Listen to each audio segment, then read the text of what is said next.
Hello दोस्तों, नमस्ते, प्रणाम। किशन बन लो आप लोग। हम तो आशा करते हैं आप लोग बहुत अच्छा हो खबर। आज हम आप लोग के बहुत ही प्यारा सा, बहुत ही सुंदर माता रानी का भजन सुनाते हैं। तो आप लोग के किशन लगे कमेंट करो। ए सैया कल साले आई दी है अम्बे भवानी, ए सैया कल साली आई दी है अम्बे भवानी, अम्बे भवानी जगदम्बे भवानी, अम्बे भवानी जगदम्बे भवानी, ए सैया दिया नाली आई दी है दुर्गे भवानी।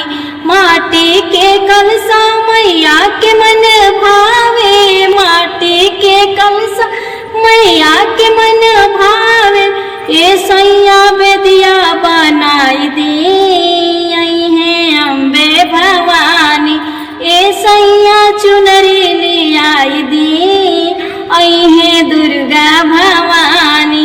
लाले चुनरिया मैया के मन भावे, लाल रंग सिंदूर मैया के मन भावे, ए सैया कंगन ले आई दी है अम्बे भवानी, ए सैया कंगन ले आई दी है अम्बे भवानी।